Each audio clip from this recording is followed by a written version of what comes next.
Well, let's have a look back now at Tony Lloyd's career. There are only 3 serving MPs who began their career earlier than Tony Lloyd did. He was elected to serve Stretford in 1983.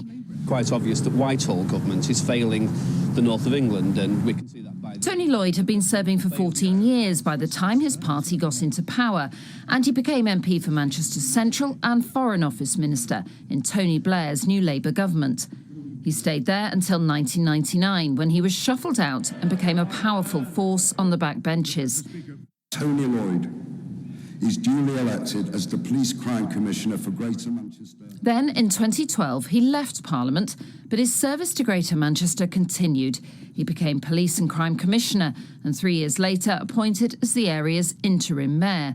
But before the first election, I can duly declare Andy Burnham.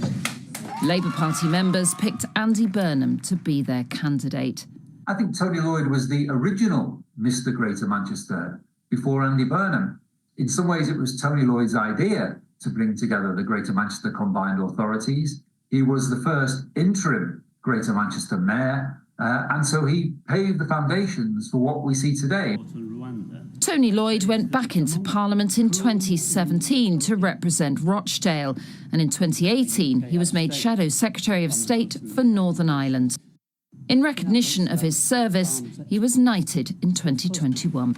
It is with great sorrow. But earlier this month, he revealed he had an untreatable form of blood cancer.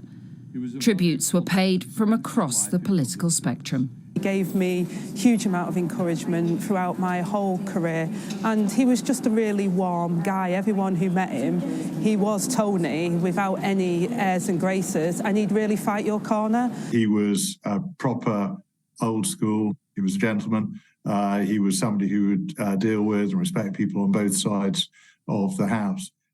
So Tony's family said he died peacefully at home, with them surrounding him, as was his wish.